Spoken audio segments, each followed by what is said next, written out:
I'm very delighted to welcome you to this panel. It follows perfectly after the other. I'm Fred Kemp. I'm President and CEO of the Atlantic Council. I spent 25 years at the Wall Street Journal, much of it covering and tracking the democratic changes of Europe, reunification of Germany, enlargement of NATO and the European Union.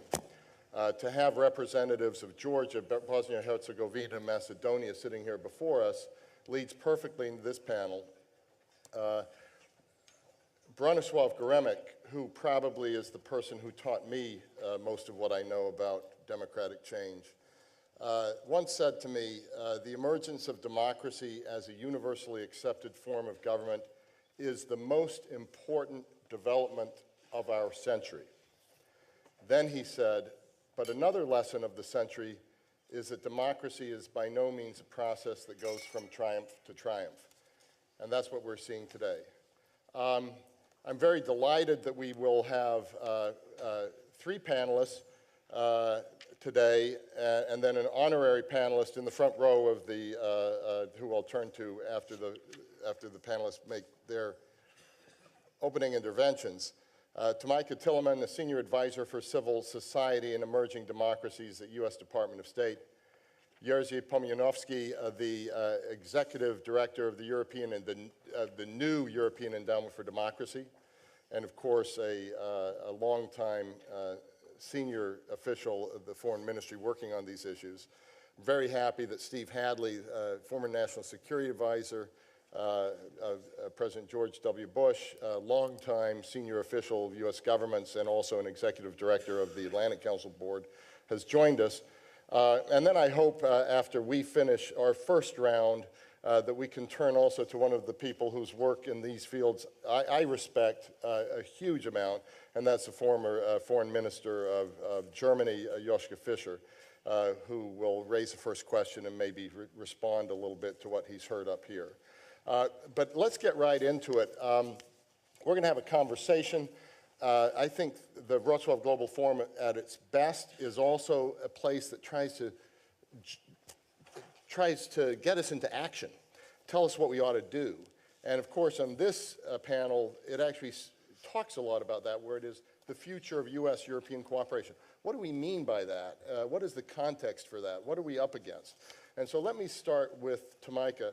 And I wonder if you could tell me a little bit of how you see the current context of democracy promotion, democracy advancement, as you look at it from the State Department. Well, thank you very much, Fred. It's great to be here and really appreciate the work of the Council and all of the organizers in making this event possible. As we survey the landscape of democracy support and democracy promotion, this is really the best of times and the worst of times. And I would highlight three fundamental changes that have occurred over the last few years. First, since 1989, we've witnessed more than 40 transitions to democracy. And this process has created a new reservoir of expertise that, if we are able to tap into it effectively, has the potential to fundamentally remake the nature of the way we conduct democracy support in many countries around the world. How many transitions do you say? Over 40 at this point. And again, if we look back to 1989, at the time there were really only a handful of democracies that were engaged in the work of democracy support.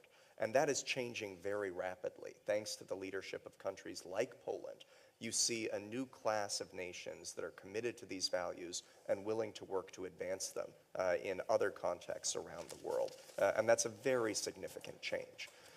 The second new development is the emergence of platforms and technologies that are allowing us to leverage some of that new expertise and allowing us to work on a multilateral basis to advance democracy. And I'd highlight just a few. One of them is an initiative that was co-founded by Bronislaw Geremek, who you mentioned earlier, and Madeleine Albright. The Community of Democracies, of course, has its permanent secretariat and headquarters in Warsaw. And over the last 2.5 to 3 years, again, thanks to leadership from Poland, Lithuania, and a number of other countries, it's emerged as a key platform for multilateral efforts to advance democracy around the world, not only due to partnerships within the Euro-Atlantic community, but also by leveraging the expertise of emerging democracies in places like Latin America and East Asia, which is going to be critical to the success of our future endeavors. We're also seeing initiatives like the new European Endowment for Democracy and also projects like the LEN Network for leaders engaged in new democracies that are harnessing technology and multilateral tools in such a way that have the potential to make the work of democracy support far more effective and I think far more impactful, and we can talk about that a little bit more later. Can you just briefly, in a sentence or two, tell us what the LEND network is? Sure. This is an initiative of the Community of Democracies that is co-chaired by the United States and Estonia. And it grew out of a realization on the part of Secretary Clinton that many of the key leaders in countries undergoing transitions right now were being pulled out of jails where they were political prisoners or universities where they were academics, but they had never had experience setting up or reforming a government ministry previously. And of course, there's no owner's manual for how to go about this work. And so we got together with key leaders from about 20 countries that had been through successful transitions, many of them in Central Europe, but also people like the former Chief Justice of South Africa's Supreme Court, who rewrote that nation's constitution, or the former head of the Chilean army, who led the transition to civilian rule, and then brought in technology partners like Google and a number of non-US firms to build out a technology platform that allows for real-time voice, video, and text communication with translation. And this has allowed us to overcome many of the logistical and linguistic barriers that previously have curtailed our ability to engage in democracy support. And then we're now connecting these key leaders from countries that have been through transitions with key leaders in countries that are in the midst of transitions. For example, leaders within the network are at the moment providing feedback on current drafts of the Tunisian constitution and using the benefits of their perspective to help leaders in that country figure out what's worked and what hasn't worked in the course of past transitions.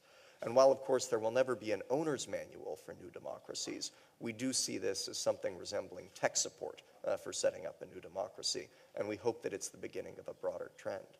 The final point that I would mention as we look at this landscape is the tremendous pushback, unfortunately, that we are witnessing in countries around the world against these efforts and against civil society, which, as you spoke about, is really at the core of democratization. And this is the worst of times from the best of times. Precisely. Right. And as we sit here on this panel today, there are 30 countries that are considering new restrictive measures that would limit the ability of civil society to operate freely, and 24 nations that are looking at new rules that would restrict the ability of international donors to support civil society.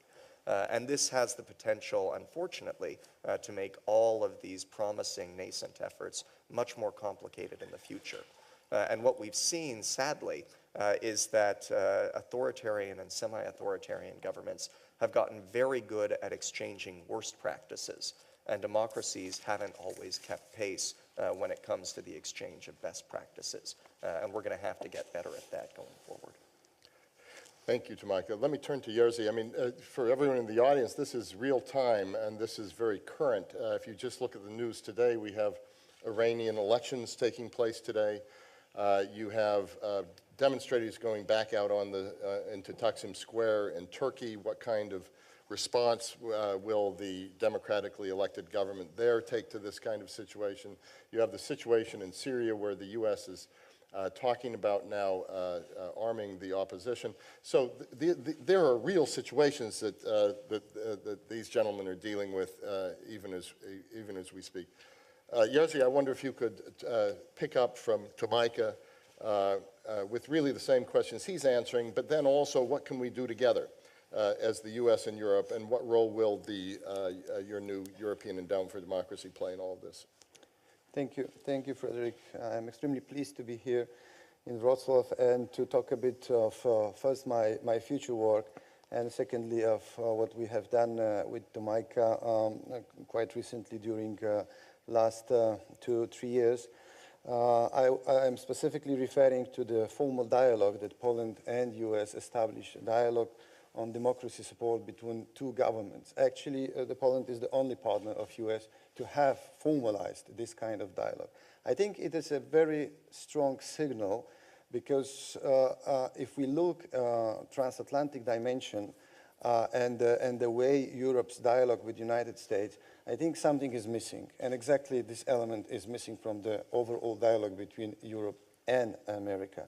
So I think the Polish-American experience can serve now as a kind of pilot for really a new phase of coordination and transatlantic coordination that can be specifically in this area, democracy support. So mentioning this as a kind of guiding experience, let me say what is the very guiding slogan of the European Endowment for Democracy, because that is also lessons that we have learned over years of democracy support. Democracy definitely cannot be imported or imposed from outside. That's a very easy guiding slogan, which today sounds obvious, but it was not that obvious 5, 10, 15, or 20 years ago. So we have to stick to it in all our activities, and then think how we can transform into the practice this very specific idea. And at the same time, when we say that democracy cannot be imposed from outside, we have to add immediately another important idea, that even one person fighting for democracy in its own country cannot be left without support. And that's our mission and the moral obligation. And here, building on these values, US and European perspectives are very, very alike. So we should be not ashamed by addressing those key moral principles, both in our policies and in our technologies of democracy support.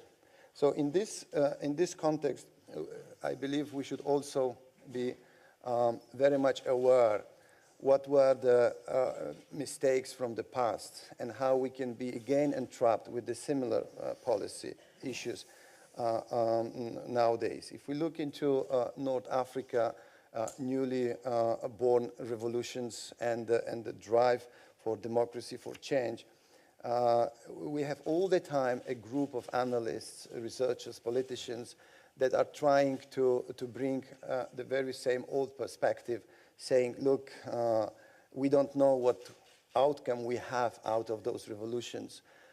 Wouldn't it be better to stick to stability and security on the cost of democracy, human rights? Because those countries are different, those cultures are different, Islam doesn't work with democracy, and so on and so on. I think this is a very, very wrong approach, and that is the kind of idea, Polish experience, Poland and the new part of Europe is bringing to the floor, saying this cannot be the case. I mean, we cannot say today there is a country not ready for democracy, there is a culture not ready for democracy, there is a religion not ready for democracy. So from this point of view, I would say there is still a lot of work between Europe and US to set up a framework of more formalized dialogue and coordination. I think we are now getting more mature to address similarities than differences in approaches. There are differences as well. So it's better to point them and to coordinate in order to achieve better results. So I think what I would say and how I see the European Endowment for Democracy, it's like an additional invitation and a proof that time has ripe enough to start this kind of dialogue. It's not an accident that European Endowment for Democracy is created, and the proximity to the name to the National Endowment for Democracy by all means is not accidental. It also reflects a drive to find the ways how we can do things together but differently. So definitely European Endowment for Democracy is not going to be a copy of National Endowment for Democracy. But I do expect, and I have this confirmation already from Karl Gersham and many friends across Atlantic, that they would like to cooperate. They would like to see this innovative approach from Europe, adding new elements to its own infrastructure for democracy support.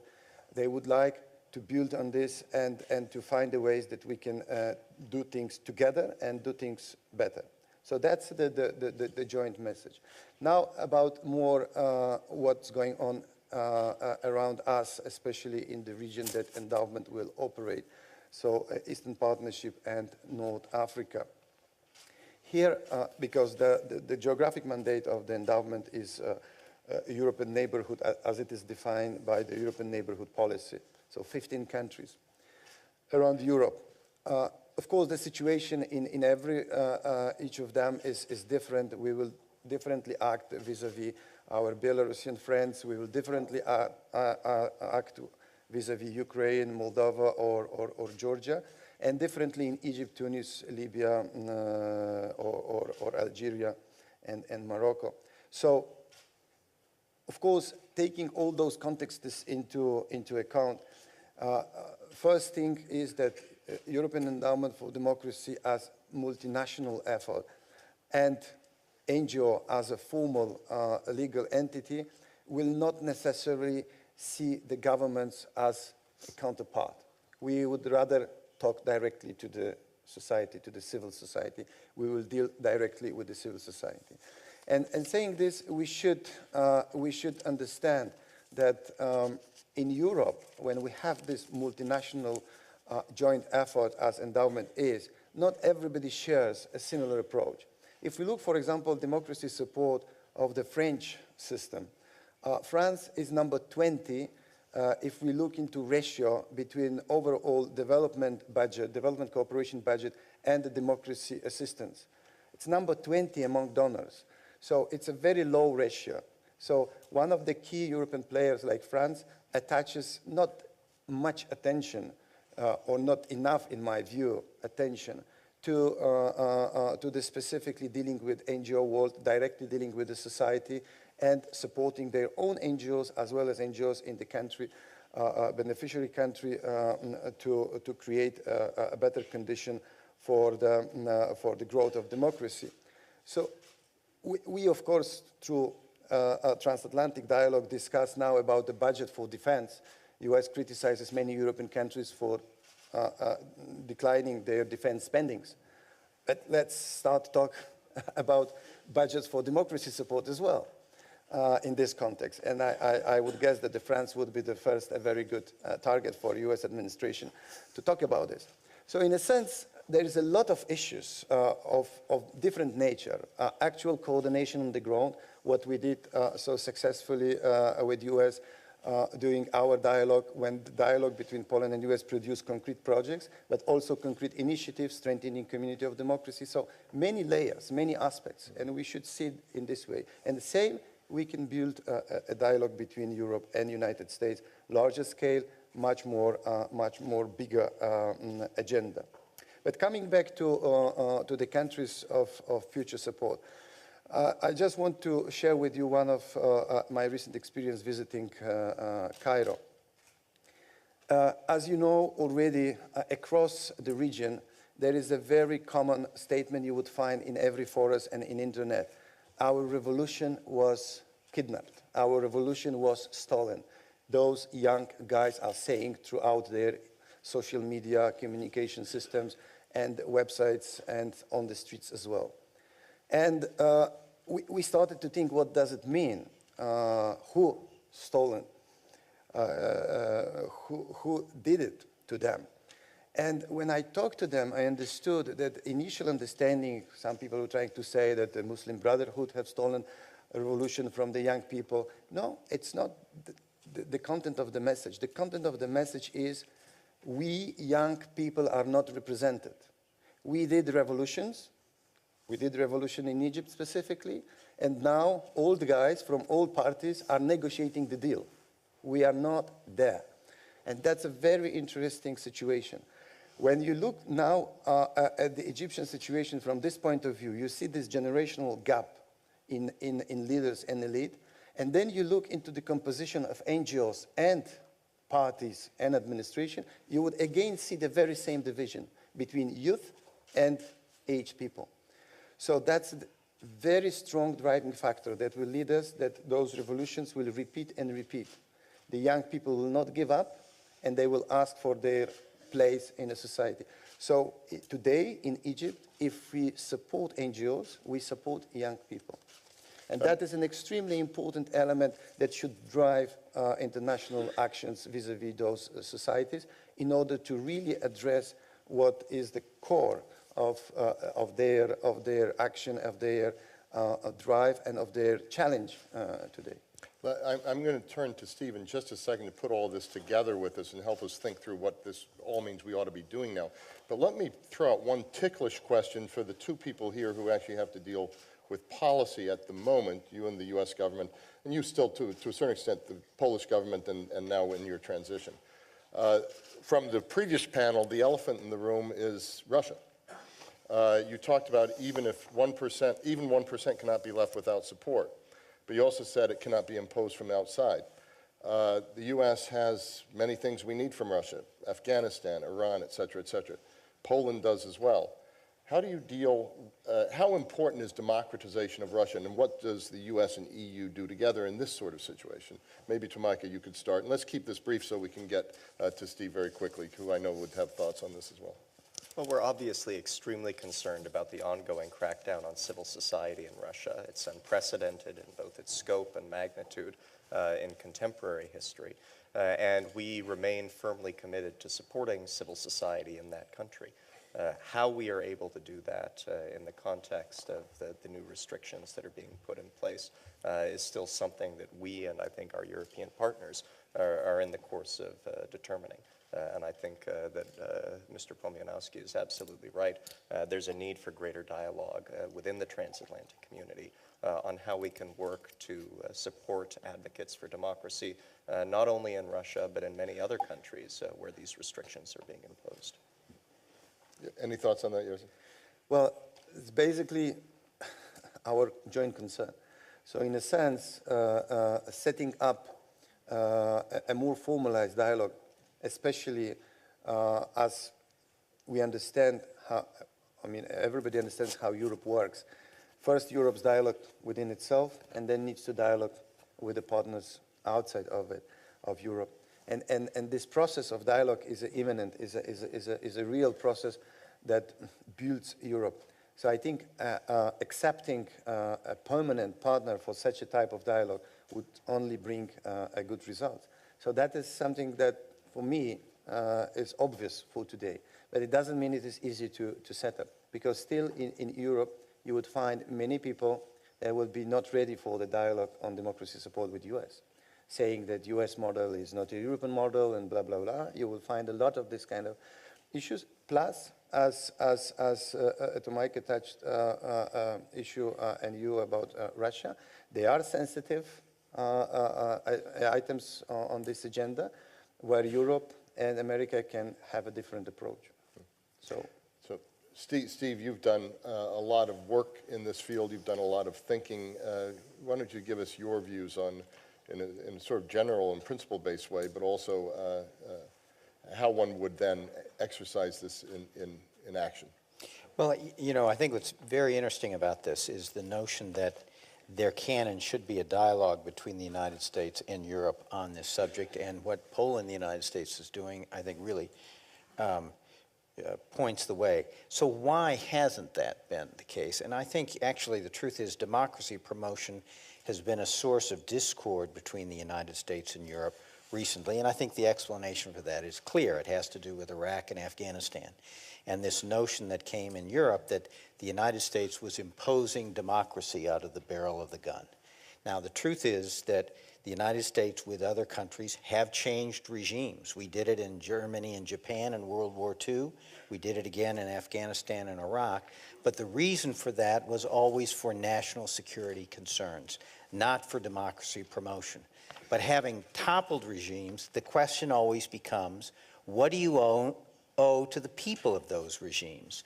And being Americans, being Europeans, we always come down to say, well, we ought to help the people who freed themselves from authoritarians try to build their own kind of democracy. That's really what we owe them. That's what we do. We stand up for democracy and principles. And I think that we lost sight of what really could be an area of cooperation because of the Iraq-Afghanistan experience and some misunderstanding of really what that was all about. I think that's behind us. I think now is a good time for us to have this dialogue, because if you look at the principles on which the EU was founded and the principles on which the United States was founded, they all have democracy, freedom, and rule of law at their core. So this is a natural area where we should be cooperating. And you know, Fred, one of the things for you to think about is that at next year's forum, do you want to attach to it a 3 or 4 day period where Europeans and Americans would come together and say, let's start this dialogue, maybe with government observers, on democracy promotion, what is a common set of principles and a common approach, and see, drawing on the US-Polish experience, whether we can lead the way and prime the pump a little bit to this dialogue from outside. So if you want to have if part of that is to develop a list of principles, in order to advance this proposition, let me run through what would be on my list and see how close we are in terms of members of the panel. Again, people have to win their own freedom. You can't impose it from the outside by force of arms or otherwise. But even though people have to develop their own democratic futures, we can help. We can help. And the United States and Europe already have some of the tools to do that. Training on how to conduct free and fair elections, training on political organization and party building,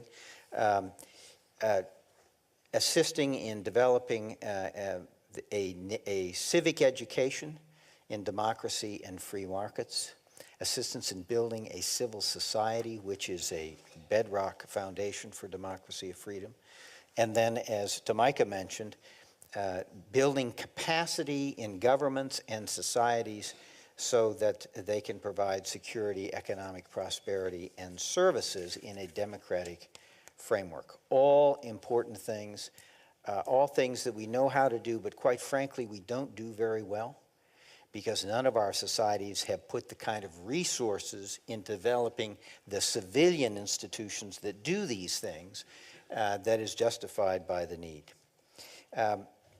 Let me go to one other area where I think it's a little bit more difficult and where I think we need to have more discussion between Americans and Europeans, and that is helping people seeking their freedom before the tyrant is gone. It's a before the tyrant and the authoritarian regime has been overturned. Because if you help folks from the outside, you put them at risk physically, and you run the risk of delegitimizing them by making them look like foreign agents. So what can you do? 6 or 7 things. One, use broadcast media, social media to get information into the society. Information, not only what's happening in the world, but what is happening in their own societies, because many times the people fighting for freedom do not know. Secondly, and the US government has begun to do this, and I'm very pleased by it, getting into people struggling for their own freedom, the technical tools they need to be able to communicate and organize quietly and privately without being intruded upon by the government. There are technologies that allow you to do this. We need to get them into the hands of people fighting for their own freedom. Make clear to people they're not alone. Make clear that we stand on the side of those who are seeking freedom for their country. Encouraging them not to resort to violence, but using a civil resistance model. And particularly the flip side of that, using all our diplomatic pressure and media pressure on the governments to deter them from cracking down on those people peacefully seeking their own freedom, so that you build some space in which they can operate free from government crackdown. Using very forcefully the principle that any government that uses force on their own people who are peacefully demonstrating has lost legitimacy.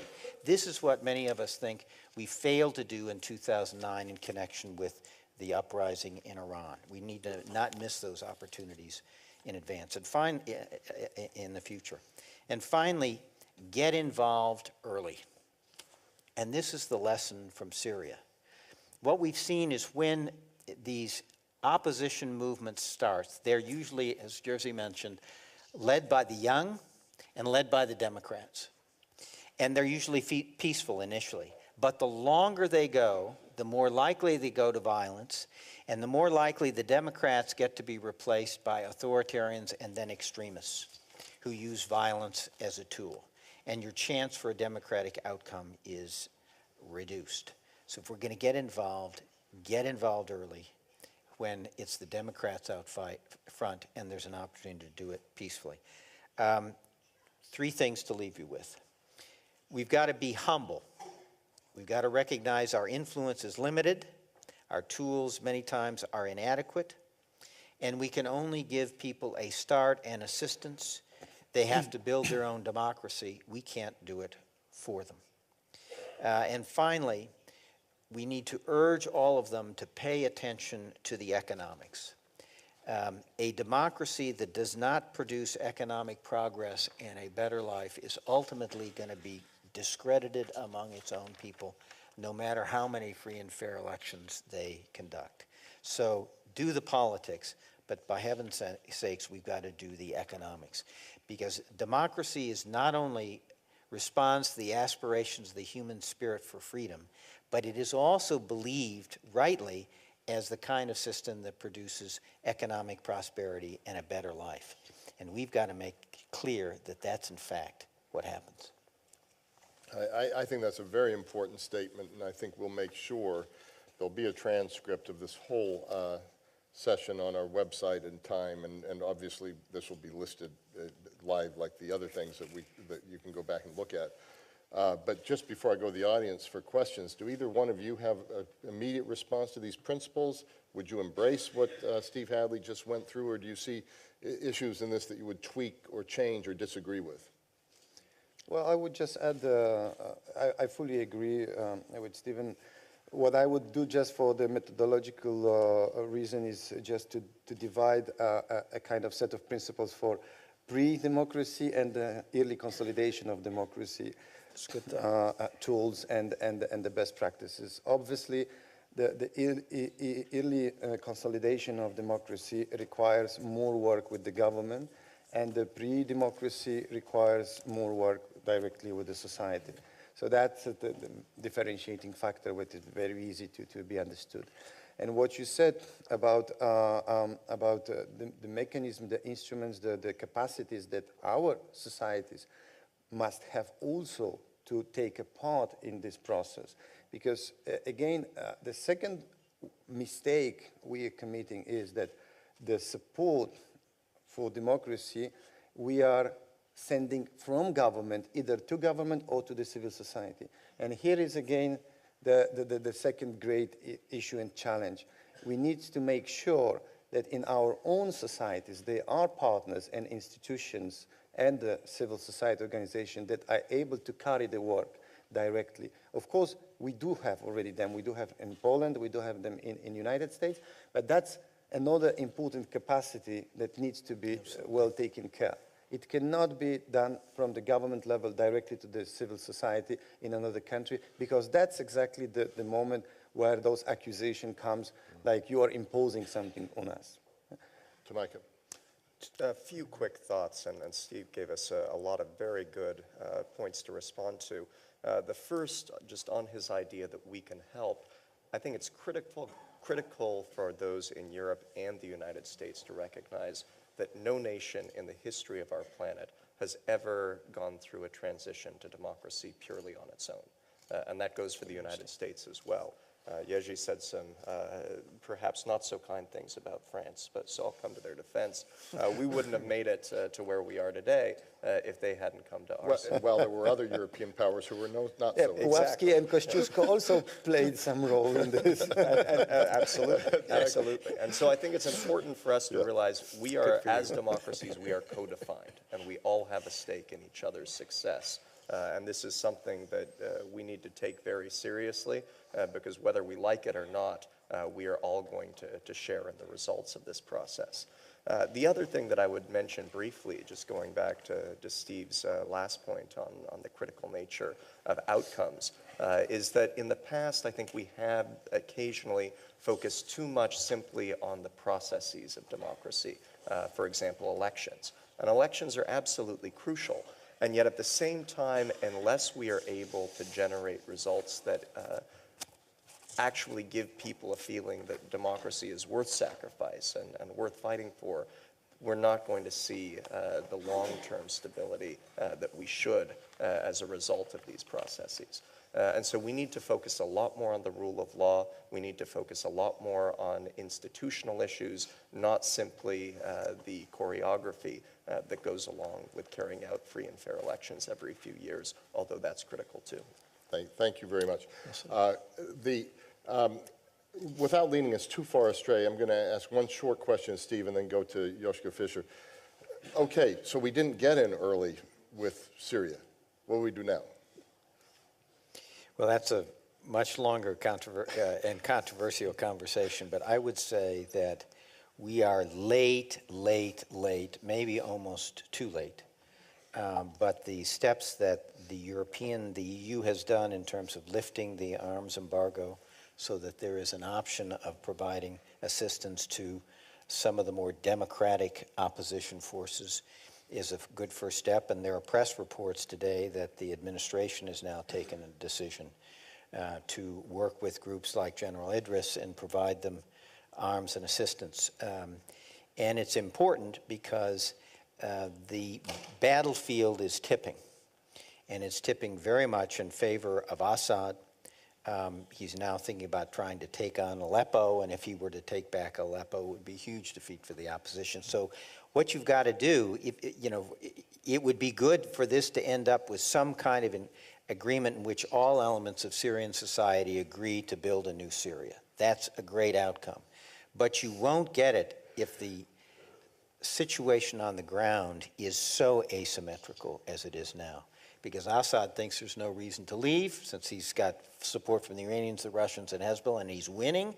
And the opposition says, sit down now from this position of weakness, we won't have any opportunities. So even if you support the notion of some kind of negotiated outcome, which I do, that's got to be accompanied by something that levels the playing field a little bit on the ground. Because as it is now, we're being restrained, and the Russians, the Iranians, and Hezbollah are doubling down with Assad. That's not a sustainable situation. That is not a situation that will produce peace. What it'll produce is, a protracted war, and this country has already had too much of that. Thank you very much, Steve.